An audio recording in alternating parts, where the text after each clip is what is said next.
This is Hidden Killers Week in Review. A look back at the most prolific stories of the week. This is Hidden Killers with Tony Brueski. You know what nobody tells you about custody battles? Sometimes the biggest red flag isn't what happens in the courtroom. It's what happens when nobody is watching. Right now, as we speak, there is a manhunt happening in Washington State for a guy named Travis Decker, ex-Army Ranger, combat veteran, father of 3. All I need to tell you about this story is that he was dad, and the girls aren't here anymore. This is a story that you need to hear because it shows exactly how our system protects the wrong people.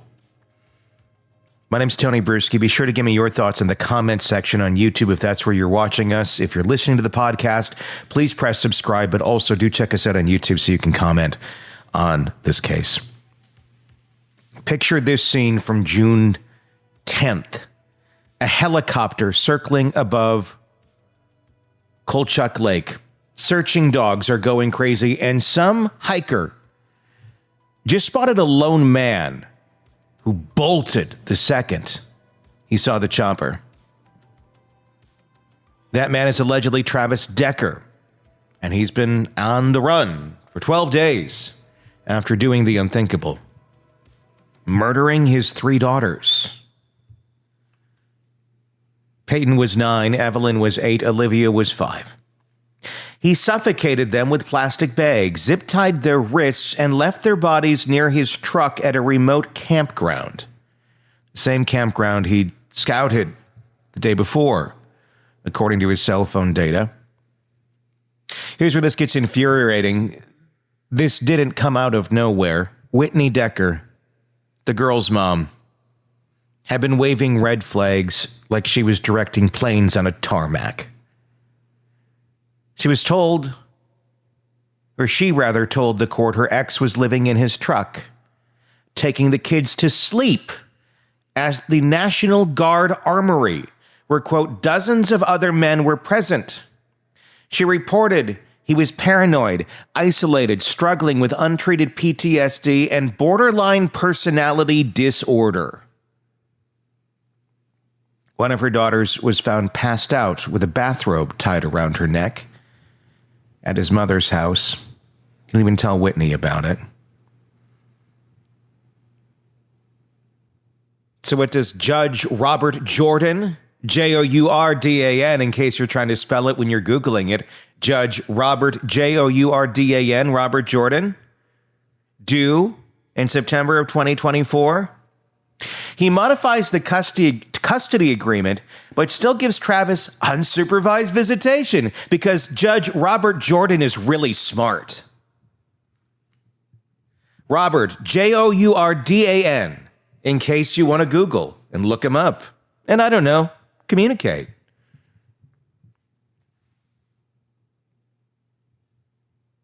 He modified the custody arrangement, but still gives Travis unsupervised visitation. No overnight, sure, but he gets the kids every weekend, and Friday nights, all day Saturday, and most of Sunday, because that makes a lot of sense with a guy suffering from PTSD, borderline personality disorder, and all sorts of other ailments that make it difficult for him to function as a human being. Let's put 3 little girls in his custody. Good idea, right, Robert Jordan?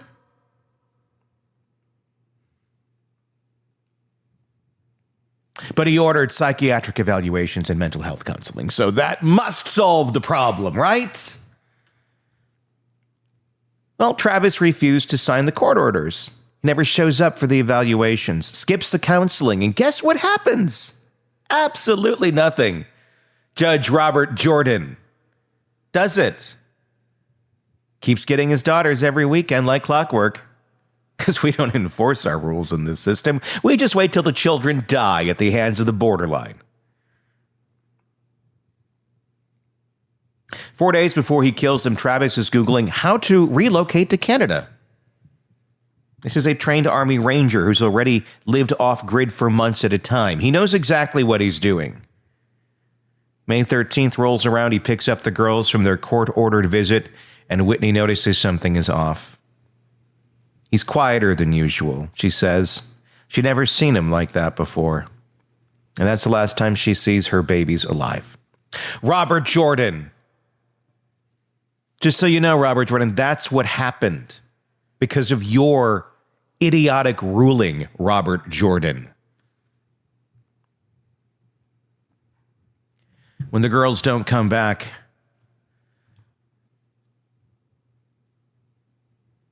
Wenatchee police try to issue an Amber Alert twice, both times. Washington State Patrol says no. Why? Because Travis has custodial rights and no documented history of violence towards children.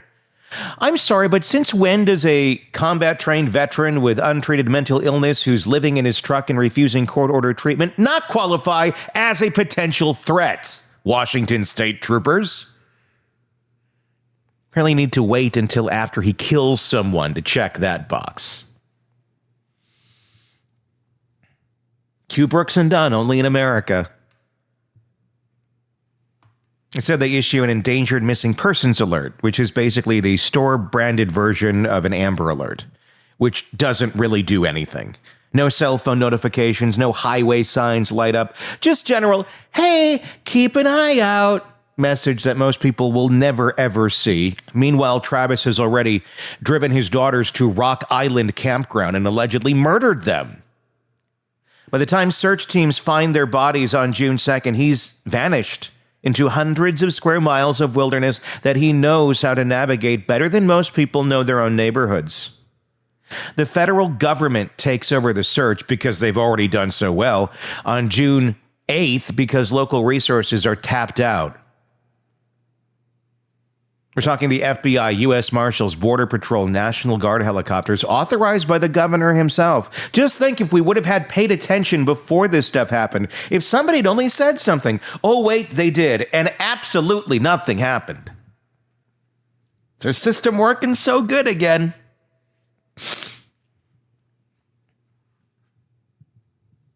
A place where we need to spend money to improve it for the well-being of our own children, but no.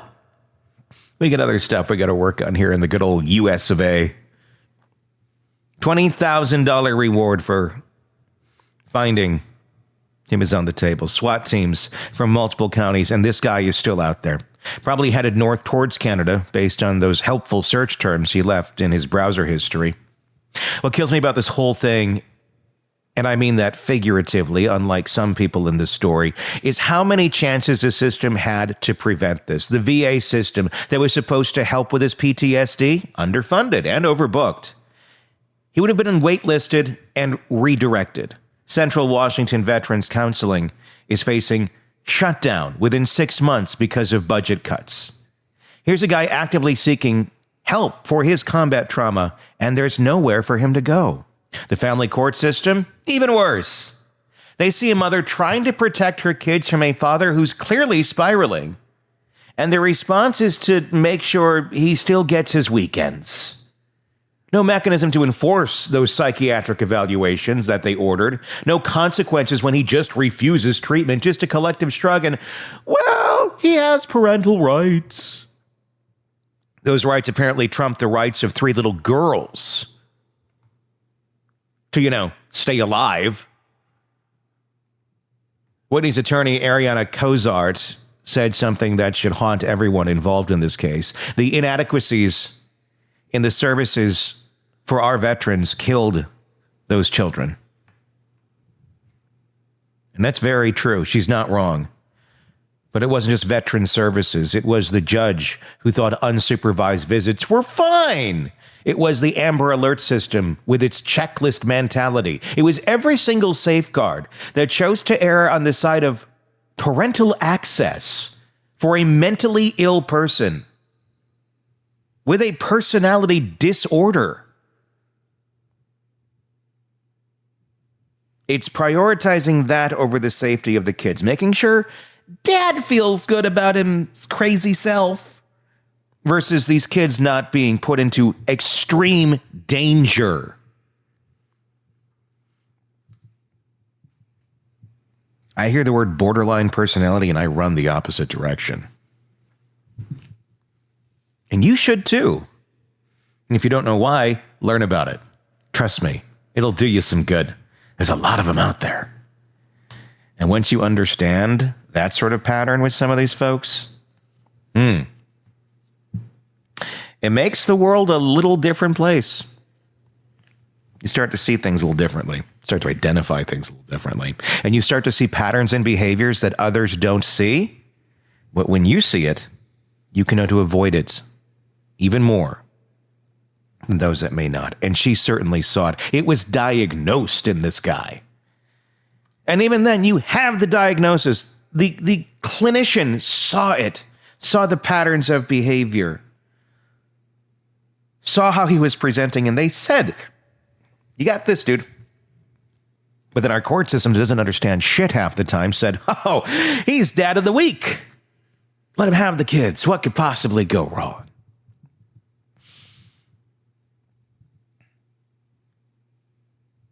And if mom had stood up, if mom had said, you're not taking my babies, he could have called the police, he could have showed up, and he could have come back with a court order and said, see, it's my visitation time. And she'd have to try to argue with them that he did not get the court-mandated counseling that he was ordered to get, and the police are no wiser. They're just out on a call, and they're likely going to say, well, this order here says, ma'am, that he gets to have time with them. So he'd win anyway.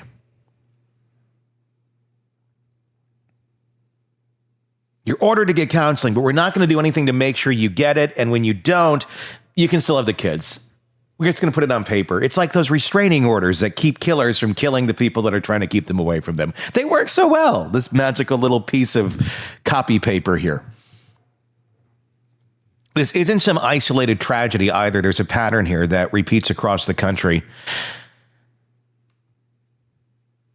Parents show signs of mental health crisis as other parents raise concerns. Court maintains access because we've decided that biological connection matters more than actual safety.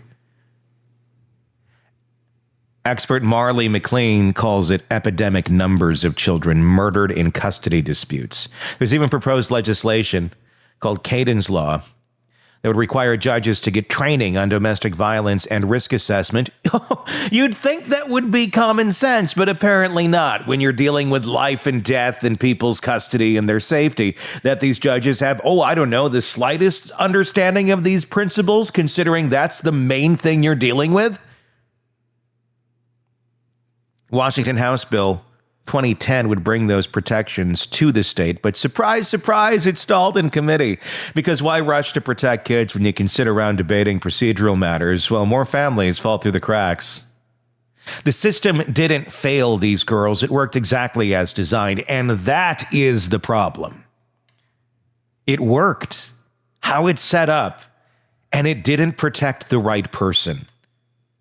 Right now, Travis Decker is somewhere in the Cascade Mountains, using every bit of his ranger training to evade capture. Authorities think he's moving north along Highway 97 corridor, trying to make it to Canada. They're closing popular hiking areas. They've warned residents to lock up their properties and basically turn the entire region into a massive manhunt zone. Schools have increased security. Counselors are working overtime with traumatized classmates at Lincoln Elementary, where the girls went to school, where those little classmates of theirs will never see their friends again. And parents are left to try and explain why those little girls' daddy took their life. The community has raised over $1 million for Whitney, which is beautiful, but also heartbreaking because no amount of money brings back Peyton, Evelyn, and Olivia. There's a growing memorial at Wenatchee's Memorial Park where people leave flowers and stuffed animals and probably wonder how this happened in their town. How a father could do this, how a system could let them down so badly. And here's what makes me angriest about this whole damn thing. Every single person who touched this case professionally will go home to their families tonight. Judge Jordan will probably sleep fine in his bed, Maybe check the news tomorrow to see if they caught Travis yet. The Washington State Patrol officers who denied the Amber Alert will clock out at the end of their shifts. The VA administrators who couldn't find funding for medical health services or mental health services will attend their budget meetings and shake their heads about limited resources. But Whitney Decker will never tuck her daughters into bed again. She'll never hear them laugh or watch them grow up or embarrass them at their weddings. Because everyone involved chose to follow protocol instead of following common sense. They chose to protect a system instead of protecting 3 little girls who just wanted to spend the weekend with their dad. The search continues as I record this. If you're in Washington State, especially near Blewett Pass or along Highway 97, keep your eyes open. The recording time of this is 11:19 a.m. Central on June 11th of 25. Travis Decker is considered armed and extremely dangerous. Shocking, I know, given that nobody seemed to think he was dangerous when it actually mattered. Don't approach him. Call 911 immediately. Tap him off a cliff. Sink a cheetah on him. But you don't want to risk your own safety. Tips can go to the U.S. Marshals at 1-800-336-0102. But here's my real tip. If you know someone going through a custody battle with a partner showing warning signs, don't wait for the system to protect those kids. Document everything. Push harder. Raise hell. But don't go into the system with no evidence. Don't go, well, they're a horrible person, and because I say it. No. See this thing? It has a recording device on it. It has 2, actually, video and audio. Use it. I don't give a shit what your state's law is. Use it. Document, document, document. It's the best thing a court wants when it comes to cases like this. Otherwise, it's he said, she said, and you know what? Judges are human too, and sometimes they don't know how to make the best of decisions in those cases because guess what? People can be manipulative and make shit up about the other partner just to have custody of the kids. But when you have one that has an active BPD diagnosis and the other cornucopia of problems this man is going through, the judge knew better. So, Judge, these little girls' blood is on your hands, and I hope you see their faces every night in your dreams as you go to sleep and go, maybe I could have been a better judge. Maybe I should step down from the bench after effing this one up the way I did. Maybe drive-through at Hardee's is a better option for me. The professionals who are supposed to safeguard children, they're too busy checking boxes to see the obvious. You need to do this yourself. Do not rely on a system to protect you or your children. They will not do it. It's not made to do it. Like I said, it's designed to work exactly as it just did. The system itself is flawed. It is not broken. It is flawed fundamentally in the way it operates. It needs to be broken because it's operating as directed right now, and it's not doing its job. And if you think your partner is possibly posing that kind of a danger to your children, don't let them get in the car. Let them call the police. Delay it out as much as you can, because clearly the guy with the BPD, the guy with the PTSD, the guy that's living in his truck, the guy that had been taking the girls to go sleep at wherever it was, the VA hospital, or I forgot the name of the place, but it was around all these other random men who are also homeless sleeping there. Trust me, the court's not going to side there when their feet are held to the fire. And unfortunately, this mother learned that the hard way. She wanted to have the best of hopes. This couldn't happen. It'll be okay. It'll be okay. It'll be okay. Until it's not. And I'm not blaming her whatsoever. She was put in a corner where there's nothing she can do that was going to be technically right by the system. and nothing that was going to be technically right by her girls. She tried to trust the system, and the system allowed her children to be murdered by their father. 3 little girls are dead because nobody wanted to be the one to say a father shouldn't have access to his kids. And it can work the other way around. I've done it on the opposite way. 3 girls are dead because we've decided that biological rights matter more than behavioral red flags. Travis Decker allegedly murdered his daughters 12 days ago, and he's still out there. But the system that enabled him, that's still functioning exactly as intended. And that should terrify all of us more than any fugitive in the woods. Tell me your thoughts in the comments section here on YouTube. I would love to hear them. Also, be sure to press subscribe wherever you're downloading podcasts so you don't miss any of our coverage on this and the many cases we're following for you here at True Crime Today and the Hidden Killers podcast. If you're listening to the podcast, want to find us on YouTube, just search Hidden Killers with Tony Brueski. You can follow me on Twitter at TonyBPod. Until next time, I'm Tony Brueski. Hug your kids. We'll talk again real soon. Craving non-stop true crime updates? Press subscribe now and get the latest cases, analysis, and expert commentary delivered straight to your feed. Only from the Hidden Killers podcast and True Crime Today.